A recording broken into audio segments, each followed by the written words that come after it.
One Piece-ийн ертөнцийн дэх нисэх чадвартай чөтгөрийн жимс. Пэл ба Робины хэлснийг аваад үзвэл нисэх боломжтой 5 чөтгөрийн жимс байдаг. Гэхдээ энэ бүхэн үнэхээр сонин. Учир нь One Piece-д нисч чаддаг зөндөө хүн байдаг. Би энэ бүгдийг тайлбарлахыг хичээх боловч энэ бүхэнд ямар нэгэн хэлэгдээгүй нууц байж магадгүй.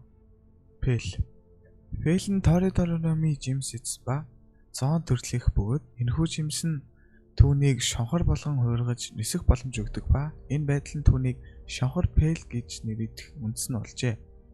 Логиачуд зөндөө логиачуд нисэж чаддаг мэт харагдав. Жишээ нь Эйс, Сапо, Акено бас Крокодайл. Миний бодлоор тэд бүгдээрээ хөвдөг. Кизаро инэл хоёр шилжих чадвартай. Тэгэхээр хоёрхан логиор нисэж чаддаг гэж таарж байна. Үүний нэг нь Цезар. Цезар нь Газо-Газономи гэх логи төрлийн жимс болох түүнд утаан төлөвт орох мөн юмсыг нэвтлэх чадвар өгдөг жимс эцсэн.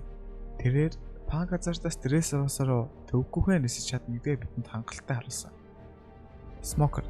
Смокер нь Моко Номи гэх логи төрлийн читгэрийн жимс эцсэн. Энэ жимс нь түүнд утааг удирдах, бий болгох, мөн өөрөө утаа болж хувирах хүч чадлыг өгдөг. Тэрээр өөрийн чадраараа утааг хэр шигүү эсвэл хэр шингэн байхыг хүртэл удирдах чадах хэмжээний гаргууд эзэмсэн. Тэр өөрийн биеийн доод зүсийг утаа болгон хувиргаж нисэж чаддаг. Парамекиа. Энэ төрөл нь хэтэрхий ойлгомжгүйч би тайлбарлахыг хичээх болно. Маш олон парамекиа төрлийн жимс хэрэглэгчид нисэх чадвартай байдаг. Гэхдээ энэ чөтгөрийн жимсэл тэрхүү чадрыг өгсөн гэсэн үг биш. Зарим нь өөрсдөө чадрыг маш ухаалгаар ашиглаж чаддаг учраас нисэж чаддаг. Баги. Бид түүнийг нисхийг маш олон удаа харсан. Гэхдээ нис болгондоо хөлөө газар хүртээдэг. Түүнийг нисэхэд нь түүний хөл заавал газарт байх ёстой байдаг нь тэрээр далай тэнгисийг гаталж чадахгүйг илтгэж байгаа юм а. Робин. Тэр өөрийнхөө чадрыг ухаалгаар ашиглан далавч бүтээж нисэх чадвартай болдог. Гэхдээ зөвхөн 5 секунд. Марко. Магадгүй хүн бүрэл түүнийг энэхүү бичлэгээр харна гэдэг итгэлтэй байсан баг. Тэрээр маш ховор төрлийн зоон жимс эзсэн ба тэрхүү жимс нь түүнийг Феникс болон хуургах бас өөрийг нь эмчлэх мөн нисэх чадрыг олгодог. Шикийн Номи гэх парамекиа төрлийн жимс эзсэн ба тэрээр өөрийн эргэн тойронд буй амьгүй зүйлсийг хөөргөх чадaltaй болдог. Түүнийг энэхүү бичлэгэнд оруулахад жоохон эргэлзээтэй байсан хэдий ч түүнийг орууллаа. Учир нь түүний хөл нь сэлэн байдаг. Магадгүй Шики тэрхүү сэлмийг удирдах нисдэг байж болох нь. Буффало. Тэрээр Гуру Номи гэх парамекиа төрлөлд ордог чөтгөрийн жимс эзсэн.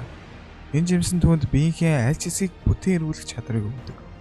Ингэснээр тэрээр биенийхээ аль нэг хэсгийг эсвэл аль нэг эрхтэнг нисэх хөдөлгөөрөөр болгон далай тэнгисийг төвггүйхэн нисэж гадалдаг. Лафите нь хар сахалтын далай баримтын багийн чиглүүлэгч бөгөөд тэрээр өөрт нь далавч ургуулн нисэх чадвар өгдөг чөтгөрийн жимс эзсэн байдаг. Энэхүү жимсний талаар ямар нэгэн мэдээлэл одоогоор огт байхгүй байгаа лээ. Момоносуке нь Вегапагийн бүтээсэн нэгэн алдаа хэмээн тооцогдох жимсийг эзчигдэв.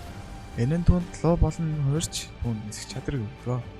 Биан Муши Номи гих зоон төрлийн жимс эзсэн ба энэхүү жимс нь түүнд эвэр болон далавч сургуулан түүнийг нисэх боломжтой болгодог.